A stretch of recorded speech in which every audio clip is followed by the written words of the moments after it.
It is 6:36 p.m. Welcome to the December 18th, 2024 special joint meeting of Parks and Recreation and Library Commissions. This is a hybrid meeting with commissioners, city staff, and members of the public participating at the Bellhaven Library makerspace in accordance with public health guidelines for in-person meetings and members of the public participating remotely. I would like to first introduce the commissioners and staff present. From the Parks and Recreation Commission, Commissioner Kevin Dawkins. Not sure, Commissioner John Andrews. Commissioner Joseph Rouse. Vice Chair along with me, myself. Commissioner Michelle Finley. Commissioner Justin Van Haren. And from the Library Commission, Commissioner Jim Crockett. Commissioner Michael Herrick. Chair Carol Horton. Commissioner David Pollock. Commissioner Scott Schaefer. He's not Not present. Commissioner Brian Westcott. And Vice Chair Jennifer Wise is not present. She's moved on. Staff present includes Library and Community Services Director Sean Reinhardt, Library and Community Services Assistant Director Nick Shagda, Library and Community Services Supervisor Tricia Mullen, and Management Analyst Ashley Walker. Ashley isn't here. I'm Ashley for the evening. So Nick instead will be helping facilitate the meeting today. Will you please take a moment and provide instructions to the commission and members of the public on how the meeting will proceed. Thank you, Vice Chair. For members of the public who are attending this meeting virtually and wish to provide public comment, after the chair calls for public comment on the item you wish to speak on, please engage that raise hand feature at the bottom of your Zoom screen. For those of you who might be calling in from a phone, please press *9 to raise your virtual hand. For members of the public attending in person, see any right now. There are speaker cards available right there by the door. Fill one out and turn it into a staff member here at the staff table when before public comment is called for on the item you wish to speak on. There are a large number of public commenters. The time limit may be adjusted by the chair in order to allow everyone a chance to comment. When your turn for public comment comes, staff will unmute you. With that, I will return the meeting to the chair. Okay, next is item C1, year in review. Staff will provide a presentation on this item.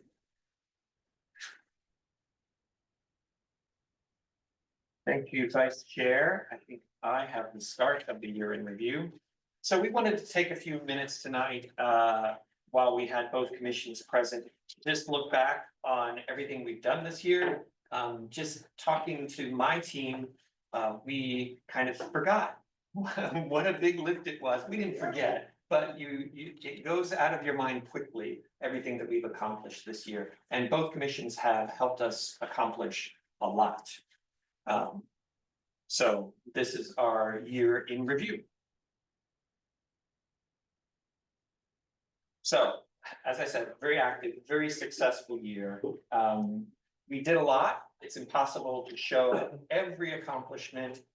So we picked a few that we thought were highlight worthy. That doesn't mean that some that aren't shown are not worthy. This is a picture of our team from an offsite retreat we had, I think a couple summers ago, summer before last. It's a great group. It's a really wonderful group of people to work with. So just a quick overview. I know you guys probably know this, but it's nice to read it into the public record. We have a lot of different services that we provide for our residents, including services provided through libraries, indoor and outdoor recreation, the childcare and early education teams, senior programs, and through large-scale community events. Okay. We also operate 8 facilities. On the Burgess campus, there's the Arriaga Gymnasium, the Arriaga Gymnastics Center, the Arriaga Rec Center, the Menlo Children's Center, the Menlo Park Library, and the Burgess Pool. Here in the Bellhaven neighborhood, we have the Bellhaven Child Development Center at 413 Ivy Drive, just down the road. And then this community campus that we're sitting in now, which is really 5 facilities in one. Rec center, gym, pool, library, senior services. Here's some of your achievements from the past year. Now, you might say that policy achievements or policy achievements and recommendations aren't super noteworthy, but they're very important to the day-to-day functioning of the department and to all of the teams, especially with a new facility opening. We have to figure out how we're going to run everything, and we really rely on your interest and understanding eyes to take a look at our policies and give us feedback on them. And then here's some numbers. So from the library side, circulated more than 500,000 items. We have 23,000, north of 23,000 resident card holders, and the population of Menlo Park is in the mid 30,000s. That's a pretty good percentage. Gymnastics is going great guns. We just had winter registration. Classes fill up remarkably fast. We have that new, still new, Explore registration software, and we've added double the number of recreation client accounts that we had at the beginning of the year. We have 250 kids in our childcare and early education programs. We provide a lot of free programs to the public. And we're supported by some really wonderful volunteer organizations. 14,000 senior shuttle trips to and from resident homes to bring folks to our senior programs, where we've served here and at Burgess during the interim services. But over this past fiscal year, we've served 7,000 lunches to seniors. And that's what they look like. They're really good. I was talking to Juan before the meeting about how delicious everything is that our nutritionist, Tony Ng, makes things, and he and his team make really delicious food. And then here are some of our seniors dancing. I think this was at the building opening celebration. And with that, I'll turn it over to my colleague, Tricia. Right. So in addition to operating facilities and all of the data, just kind of highlighting what we've done, we've had an opportunity to renovate some parks. Willow Oaks Park, we redid the playground at Willow Oaks, and that was designed or done mostly to be more accessible with some rubberized matting. Also, that we did at the dog park at Willow Oaks Park, and really kind of we were able to, within this project, recreate some pathways, both within the park and for the community to the park. Burgess Park, we also redid Burgess Park, and that was a playground renovation. Again, for accessibility, we were able to do an ADA parking space for that, inclusive to that project. And then for Nealon Park, just some resurfacing of the parking spaces and parking lot, and then reconfiguration of the parking spaces, both in front of the pickleball and softball spaces, and the space in front of the park. So just reconfiguring and allowing us to add some parking spaces. In addition, we've had some community engagement. Suggestion boxes, we have suggestion boxes throughout our facilities, and that just gives anyone that's at our facilities an opportunity to really just capture what they're thinking, put that in the box, and we review those and respond to those on a frequent basis. I'm not paying attention. We've done an aquatics user survey that's done by the city on an annual basis. This one was just done, and we were able to present that to the Parks and Rec Commission. Aquatics open houses, we conducted 2 open houses recently, regarding the aquatics program. And then a childcare needs survey. So the county conducted a childcare survey and there was very limited Menlo Park respondents to that survey. So Menlo Park actually did a survey that was very similar to that survey and really built the amount of respondents that we had in order to look to see what we're doing and for childcare and the potential future of childcare. In addition, with some groups, the Belhaven Community Campus Working Group just advises continuously on the Belhaven services and programs. Library Commission, thank you very much for your service. Parks and Recreation Commission, again, thank you for everything you do. Youth Advisory Committee, that's our high school group that has 2 staff liaisons, 3 staff liaisons from both recreation and library side, and just advises for the youth. And then the Library Teen Advisory Group, and that's specific to the library group and teens. Additional teens and youth engagement, a really popular, important group for us to be engaging with, the Youth Advisory Committee.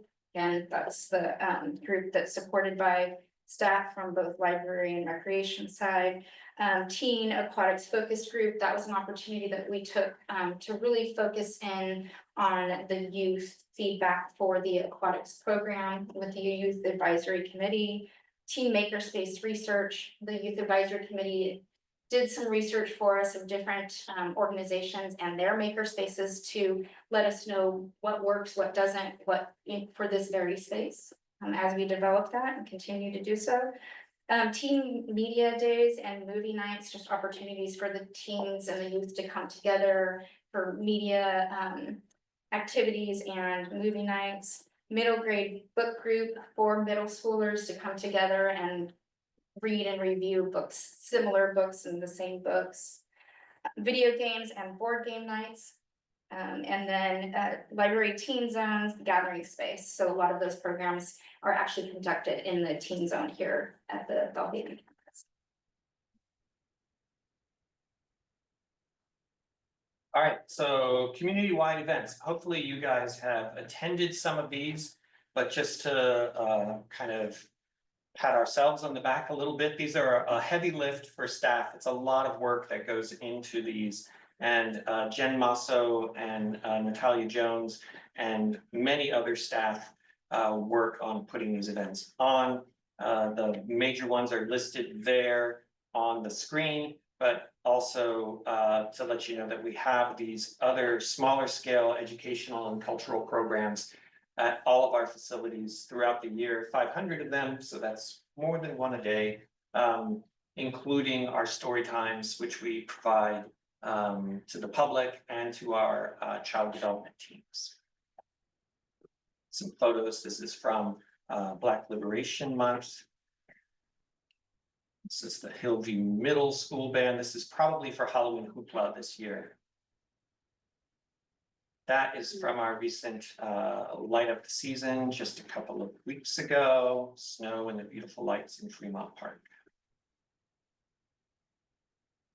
Okay, I think we're in the home stretch of the presentation. And I think it might be good to go check with Mooney on the questions. So can you guess what this slide is introducing? We're sitting in it, the Belhaven Community Campus. It really is a dream come true for the entire Menlo Park community and especially the Belhaven neighborhood. Here's a view at the grand opening right before the ribbon cutting. Many of you were there, a wonderful event, culminating a couple of decades of advocacy, but really focused effort in recent years. Just so much joy at that event, and that has carried forward in the building's everyday operations. Like every day, people are just overjoyed that this is here, that how wonderful it is, all the great programs it offers. So we just couldn't be more pleased, and we couldn't be more proud and grateful that we are fortunate enough to be the staff who were here when this amazing thing happened. It's a once in a generation kind of opportunity for a community. And we're just really loving it. Some stats here or some details. It opened about 7 months ago on May 20th.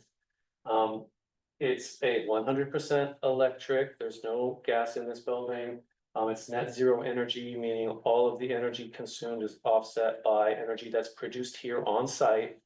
With the solar panels that are on the roof and in those solar carports that you see in the parking lot. Much of that any excess electricity is actually captured in our battery microgrid. It's a bank of Tesla power walls that are out there in the service yard. It's enough to keep the facility going full tilt for 24 to 48 hours. However, when the sun is shining, that gets extended out because more energy is being generated during the day.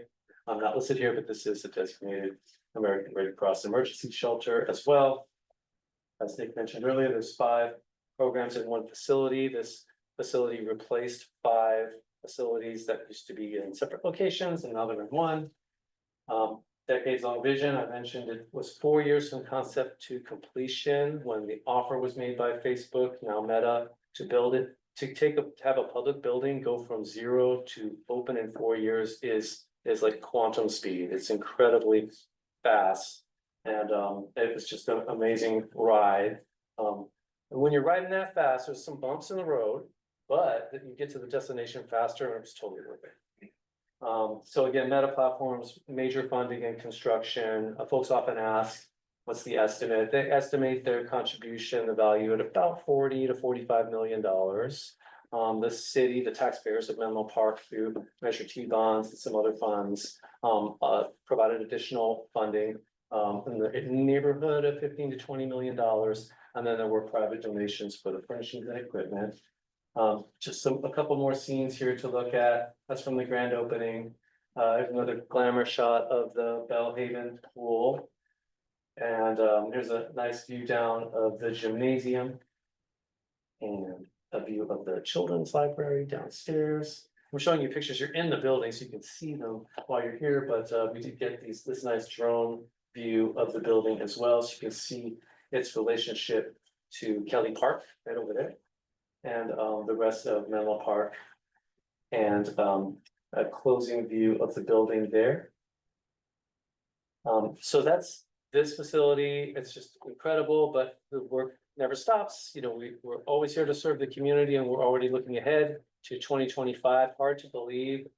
That actually doesn't even sound that futuristic, although it should. 2025 is next year. We're looking forward to celebrating the 1-year anniversary of this building in the spring. So look forward to that.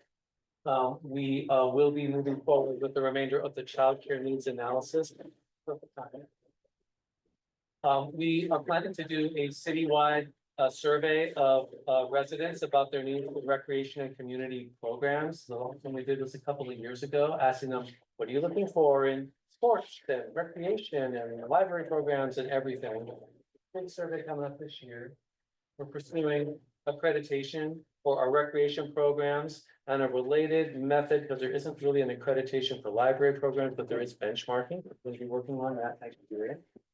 We were very excited about the Library of the Future project that the Library Commission has formed an ad hoc subcommittee to kind of move that work forward. And I believe that will be culminating later in 2025 with a report out and some recommendations. So super excited about that. We also will be reviewing at the Parks and Recreation Commission, the aquatics operator, Menlo Swim and Sport. They operate Bellhaven Pool and Burgess Pool. They provide an annual performance report. The Parks and Rec Commission will be looking at that next month in January. They put it out in winter each year. Couple program things we're excited about. Our senior center, we're going to be starting. You saw that delicious plate of food. Well, we're starting monthly friends and family events. So the senior participants can bring friends and family with them to the luncheon. And the price of the luncheon is very, very reasonable and the food is very good. And it's a wonderful way to have the seniors and the people they care about join them and breaking bread that way. We're sitting in the makerspace. We're planning to launch open lab hours for folks to just come in and use the makerspace. There's some more equipment coming in while you're here. You may notice we do have the 3D printer set up with a few examples of 3D printed objects around. The kiln room is right there. There's some ceramics artifacts that people have been creating. And we're going to be adding some more so people can come in and use all of that equipment and create it. And much more. And with that, that concludes our year in review. We couldn't cover everything, but we wanted to get enough in there just to give a sense of the scope. And I think with that, that ends the presentation and we're happy to answer any questions, take any comments. Perhaps, Vice Chair, we can call for public comment and then we can have a discussion, questions that you'd like to ask. Sure. Nick, do we have any public comment on this item? At this time, if you would like to make a comment on item C1, the year in review presentation, please use that raise hand function at the bottom of your Zoom screen. If you're dialing in, please press *9 now. If you're in person, fill out one of those speaker cards and bring it forward. Quick check. See. Seeing no comment online and no comment here in person, we can proceed. So if there are any questions or comments from the commissioners, happy to hear them. Yes, I have a question and a comment. Well, my comment is excellent presentation. So much has happened in the last year, so congratulations to all of you. And could you send us a PDF of that or share it so that some of those statistics I think is really good to be able to. yeah, we can absolutely do that. We can also, it will also be in the minutes for the meeting, so we just So we didn't. can go look at the. Yeah, absolutely. We Okay. just didn't get it together soon Yeah, enough to no. publish it for the agenda packet, but it will go in the minutes for the. You could email it You out. can email to it. commissions after this meeting, you can have it a little Easy enough sooner, to do. because the minutes won't come out until next month. So That'd be great. Easy enough. I'll email it. Yeah. Thank you. Sure. Amazing stuff all around, just like a sort of a minor question, I noticed there was a survey going out on to the community around programs that they would like. Is this something that's been done annually, and or will there be an opportunity to review it before it's sent so that members of both commissions might have an idea or two to add to it? Yeah, great question. The answer to both questions is yes. So we actually, the first recreation and community program survey, I think it was in 2022. And it was really, that was sort of the first big citywide one we did. It was in part to prepare for the Bellhaven Community Campus. So it had a little bit of a focus more on like those elements. We didn't do one in 2023 because we were very focused on like Bellhaven Community Campus specifically. So we thought, well, let's use our survey chips because people get fatigued if you do too many of them. So we're looking to bring that back and do it annually. And yes, we would bring them to the commissions as we have done with other surveys. So you can have a look at them first, offer some feedback before we put them out to the community. And then when we get the results, we bring it back so we can look at them and get a lot of insight from them. And in some respects, the pre-text comments are even more enlightening than the data. So we're looking, and we've had very good luck with the surveys. The aquatic survey, I think, had 900 responses. The childcare survey had 600 plus responses. So it's a pretty good data set. Yeah, we're looking forward to that one. That's the question. And then we do want to try to do it annually every year. I don't know if I already said that. You answered one question I had, but a follow-up, the ad hoc subcommittee is gonna sort of dovetail with some survey stuff. Is that the survey we're talking about, or the library specific survey? We're also thinking about in February, March, because there was just, we can do meetings up in January, so I mean, that's an agenda topic to address. I think it's good, would be good for the library commission to talk about that in January. And so the bigger survey, we definitely have some library questions in it, but I think the question is, would the library commission want to dive a little deeper into some specifics about library services? And that might be better handled in a separate survey, because they can only put, after you get to like 30 questions, it's, you know, people tend to lose interest and they don't complete the whole survey. So the great suggestion for next month. And on timing on the survey, I think we were kind of targeting the spring timeframe, maybe just in time for the 1-year anniversary of this building, which is in May. I was saying congratulations on all of your Thank you. Thanks for all of your help. Yes, for sure. Couldn't have done it without the commissions. Yeah, I think it's amazing, because at the start of this year, we were touring space when it was, the drywall was even put up in all places. And now there's people, we just most recently at the Santa, Picture with Santa event, place was just packed with folks. There were maybe 6 or, I don't know, 8 stations, I believe, we were running story time, getting food, doing crafts. It was amazing, so kudos to all staff for making this reality. Community members, so really great. Thank you. You mentioned the Photos with Santa event, and I think we anticipated that this building would be just a great place to have events, but it's exceeded our expectations. Like that event, just having everything in like the same building, but having the different zones, as you mentioned, and still also having access to the outdoor spaces. It really got our, thinking going like, wow, we could not only do more events that maybe had been at the Burgess campus here, but it even suggested some new events that like this facility is kind of uniquely equipped to host. So, yeah, we couldn't be happier, and especially the event attendees, seems like they couldn't be happier.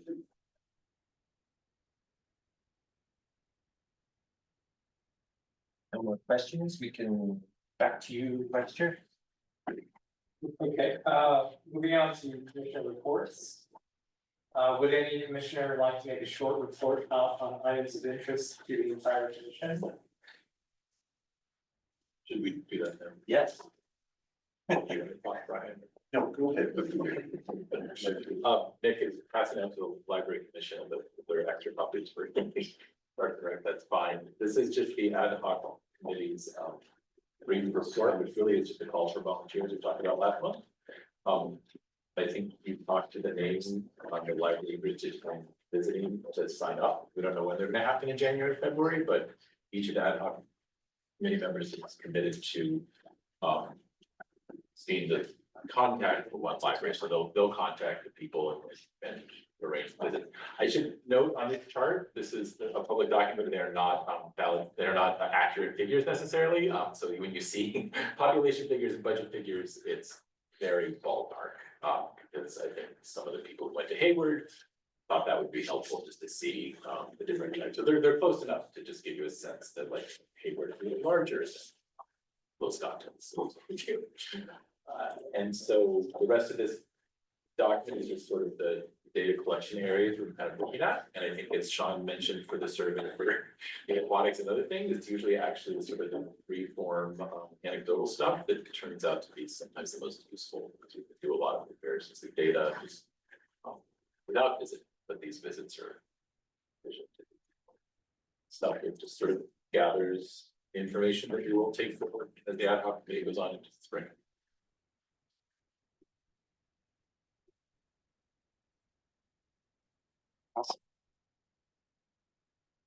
Any questions, comments on that one? So you're asking that folks sign up for a visit, is that the main ask? Yeah, and I think Carol's mentioned that there are foundation members who might be interested in going, and so I think it would just be up to each of the ad hoc committee members if we start to meet a meeting threshold or something, that they would get in touch with Nick as he did for the Hayward visit, but we don't envision that because basically it'd probably be one ad hoc, one extra commission member, and then maybe a foundation member if people are interested. Great. Just wanna make a plug for going to the library visits because it is so informative and, to thank Gianna.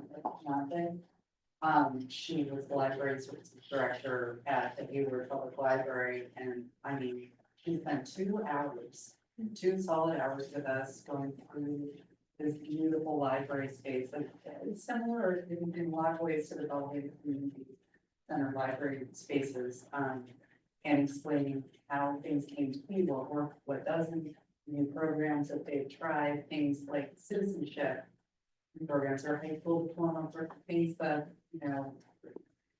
gets your ideas percolating really, and what's worked, what hasn't, what keeps her up at night, what she's worried about the most. And it was really wonderful, and we spent a few minutes looking at the online data, and that tells me one thing, and then you go there and you really can see a lot, so I just wanna be sort of the promotional ad hoc committee, subcommittee member, to say, please participate in this, because it's a great opportunity to look at these, peer libraries and see what they're doing, and, everybody really does wanna collaborate and help each other out, so.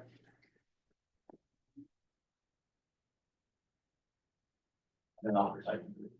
But that's, Was that not relatable? that's a good question. What was the question? Is it offered to both commissions? I mean, I think the way we talked about the ad hoc committee, I think we can't meet a quorum with the library commission without going through Nick, but in the sense that library foundation members are already interested, so I don't, unless there's a. Unless there's a The main thing is if there is likely to be a quorum of commissioners, then there's just a couple extra steps where we just have to do a public notice. It's no big deal. So if the invitation's open and PRC members wanna join in, we would just wanna keep track of the number of people so that we just make sure we're meeting those requirements to post the notice. The other consideration, I think, is that, the ad hoc subcommittee members, Michael and Brian and Kim, they're each gonna be coordinating, and there is a logistical element where I personally thought I was really glad to, go along on the Hayward visit. There's nothing like being there in person and hearing it for yourself. But I do think it'd be tough to have more than maybe 4 people total. It felt like, because you're walking around the library's talking to you, and you don't wanna disturb, anyway. So I think for sure there should be one ad hoc subcommittee member on every visit, so for the continuity. And then maybe leave it to the discretion of the person coordinating whether the group looks like it might be too big. But I do think it's probably first priority should be people on the commission and on the library foundation and friends of the library, because they've already expressed an interest and devoted the time to, and they're really part of this project to see what we should do in the future with the main branch, if anything. So those are mine. It's a feedback. You're gonna talk to the library. I'm the rep for the library foundation, which has their board meeting tomorrow, so I'm gonna be talking with them and both in person and also by email to get signups as well. They have a number of their members have expressed an interest in visiting libraries, which they did the last time around also. So there's some nice continuity with that, since they have visited some of these people.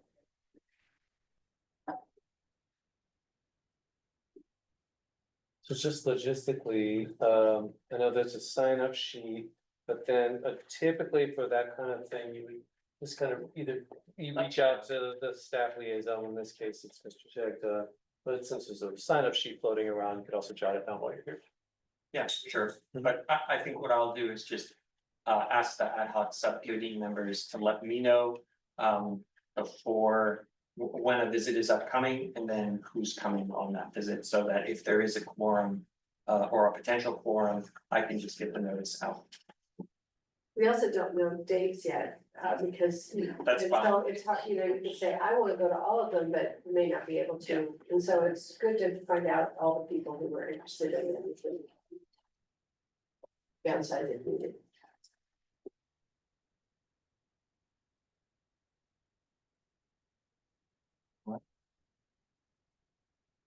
Okay, there are no other comments, meeting is adjourned at 7:10 PM. Now, I do want to, since we have adjourned, I want to take a moment to acknowledge our library assistant, who is the heart